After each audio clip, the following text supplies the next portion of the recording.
I guess start off by telling me when you come into a project of this scale, what's the first step? The first step is keying in on the director's aesthetic. And what was really important when I started on this like 2 years ago was meeting with Pete and getting his impressions of what he thought this movie could be. How do we make a naval battle, the coolest looking naval battle with modern ships.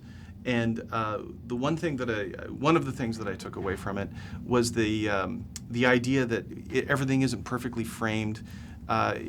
Pete's movie, The Kingdom, it's sort of a cinema verite quality where everything isn't always trying to be perfectly framed. And with us, we're always creating those amazing visual effects. We almost want to show them off, look at all the cool work we've done. And with this movie, it was sort of like, what if there's this insane National Geographic documentary footage guy trying to capture this battle as these ships are leaping over or throwing these incredible ordnances at them with explosions going on. He wouldn't be able to frame it any better than the documentarians were on the deck of the Yorktown during the Battle of Midway. And so the goal was to loosen us up and break free of not always having everything perfectly framed, and that sort of just made everything feel more real, the animation, the simulations, and everything. I think what we do is innovation, and when you innovate, you just by definition you don't know how you're going to do it. So you sit down and you take a look at something that excites you and that is new and that it has a lot of possibilities, and then you start thinking about how you're actually going to do it. Yeah, when you work on a project with this kind of scope of visual effects, I mean, a large percentage of the movie actually gets made in post-production. So I think our mission as effects supervisors is to help guide the director, Peter Berg, through that process, kind of include him in every step of the way, and also to kind of help him through the kind of long gestation times that tend to accompany this kind of complex effects work. It's always fascinated me how what needs to be shot practically and what needs to be in effect, and the conversations there, especially when you have a freeway being destroyed. How do you know this car can be CGI or let's blow up a car? Sure. Well, I mean, it's a combination of things. It's a combination of calendar, meaning that what kind of resources you have available, in terms of stage or outside or inside. It's also a budget thing.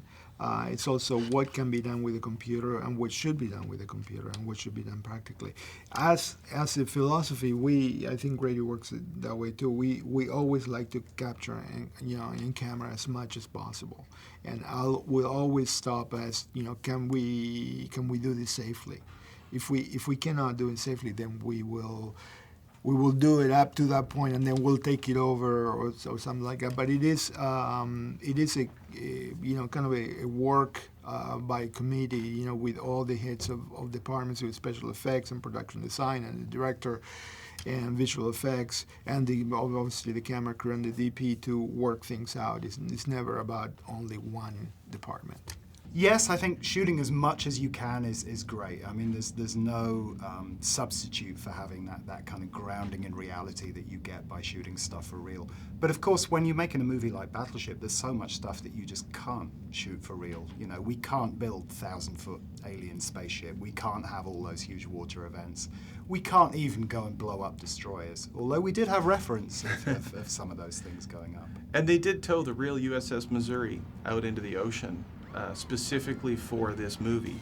And then once we get into the battle where the Missouri's, fighting the main flagship, when those 16-inch guns fire, it was very important to Pete, the Missouri rocks. It gets moved. And then when these pegs come in and hit it, the ship is going to get, rocked, rolled over, and the real Missouri couldn't do that. So it was, combining all these, some shots it's the real Missouri, but we've added CG guns, or sometimes it's a complete CG USS Missouri. But the goal is to just constantly keep the audience guessing so they're never really entirely sure. Is there a physical component to your job where you go in a room and say, I need a sheet of metal and I want to throw seawater on it and see how it comes down? You've got to keep looking at reality. That's one of the masters we have here, Dennis Muir, and that's his mantra. He's always telling us, don't think you know what something looks like just because you've seen it 100 times. You've always got to go and look at reality. And That's completely true. That's almost the best piece of advice you could give somebody working in visual effects. Go and look at the real thing over and over again until you see and you understand what's going on.